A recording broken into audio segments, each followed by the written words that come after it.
18ویں اور 19ویں صدی کی سائنس کی آپ تاریخ پڑھیں، جب سائنس کو نئی نئی آزادی ملی اور کلیسا کو شکست دے دی گئی اور مذہب کو جب پیچھے دھکیل دیا گیا، تو سائنس نے ایک رد عمل کی تحریک کے طور پر اپنے آپ کو متعارف کروایا، اور اس سے پھر سائنسیت کا ایک مکتبہ فکر وجود میں آیا، جس کی روح سے سائنس کے اطلاق کو فطرت میں ہر چیز تک توسیع دے دی گئی، ٹھیک ہے، یہاں تک کہ انسانی زندگی اور معاشرے کو اس کے ساتھ ساتھ سائنسیت کے مطابق سائنسی علم کا واحد معقول ذریعہ ہے، یہ تسلیم کیا گیا۔ اس کی روح سے ہوا کیا؟ خدا، عالم غیب، روح، ٹھیک ہے، اخلاقیات، سماج کی ساخت، سب کے لیے سائنس ہی واحد ذریعہ، ان سب چیزوں کا انکار کرنا پڑا، کیونکہ خدا، روح، عالم آخرت، عالم غیب، یہ چیزیں تو سائنس کے دائرے کار میں نہیں آتی، تو سائنسیت کی روح سے ان سب چیزوں کا انکار کر دیا گیا۔ اسی لیے کچھ لوگوں نے اس کو سائنسی سامراجیت یا نخوت کا بھی نام دیا، کہ سائنس کے گردن میں جو ہے وہ سریا آ گیا، اور اس نے ہر اس چیز کا انکار کرنا شروع کیا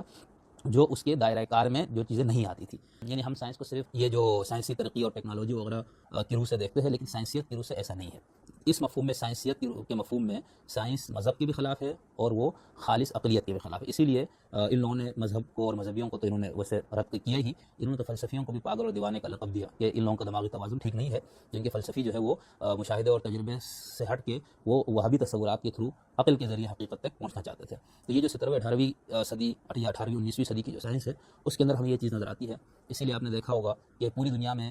جب اس سائنسی فکر کا غلبہ ہوا، تو مذہب والوں نے اپنے مذہب کی تعبیر اس کے مطابق کرنے کی کوشش کی، جو ریشنلزم والے تھے وہ بھی دفاعی پوزیشن پہ چلے گئے، عقلیت پسند مفکرین بھی، اور وجدان وغیرہ اور اس طرح کی باقی کسی چیز الہام، ان کو تو بالکل جہالت اور انسان کی عہد طفولیت کی یادگار سے ان چیزوں کو تعبیر کیا گیا۔ تو یہ سائنسیت ہے۔ تو اگر ہم حواس کو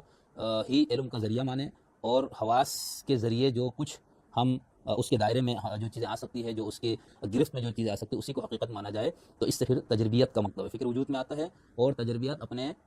حقیقی مفہوم میں یہ عقلیت کی بھی ضد ہے، اور یہ مذہب کی بھی ضد ہے، الہام کی بھی ضد ہے۔ اس نے ہر اس نقطۂ نظر کو، ہر اس نظریے کو، ہر اس چیز کو رد کرنا شروع کر دیا، ٹھیک ہے۔ لیکن اب جو سائنس ہے، 20ویں صدی کی سائنس، اس کے اندر اس حوالے سے کافی اعتدال آ گیا۔ فلسفی آف سائنس میں جو بہت ساری کتابیں لکھی گئی ہے، دنیا بھر میں لکھی جا رہی ہے، ہمارے ہاں تو ماشاءاللہ سے اس پہ بھی کام نہ ہونے کی برابر ہے، بہت کم اس پہ کام نظر آتا ہے۔ تو اس کی روح سے اب یہ مانا جاتا ہے کہ بہت ساری چیزیں جو سائنس کے دائرے کار سے باہر ہیں، اب سائنس ان کا کمپلیٹلی انکار کرتے ہوئے ایک تکبر اور غرور کا مظاہرہ نہیں کرتی، بلکہ وہ یہ کہتے ہیں کہ بھئی ہمارے دائرے میں نہیں آتا، یہ چیزیں ہمارا جو دائرہ تحقیق اس میں نہیں آتا۔ اگر آپ لوگوں کو ایسا لگتا ہے کہ کچھ اس طرح کی چیزیں ہیں تو آپ اس کو مان لیجئے۔ تو اب وہ انکار کا رویہ نہیں رہا، بلکہ اب وہ غیر جانبدار ہونے کا اپنے حساب سے وہ دعویٰ کریں۔ سائنس اور سائنس کی جو ترقی ہے انسانی زندگی میں سہولیات وغیرہ پیدا کرنے کے لیے، اس میں اور سائنسیت کے اندر جو فرق ہے اس کو ملحوظ خاطر رکھنا ہوگا، کہ جب سائنس کو آپ بطور ذریعہ علم لے کر، جب اس سے سائنسیت وجود میں آتی ہے، سائنس بطور ایک مذہب، بطور ایک عقیدہ، بطور ایک مسلک وجود میں آتا ہے، تو پھر ہر اس چیز کا انکار ہو جاتا ہے۔ اچھا، اب سائنس والوں نے تو اپنی محدودیت کو تسلیم کر لیا، ٹھیک ہے، اس کا جو سب سے بڑا جو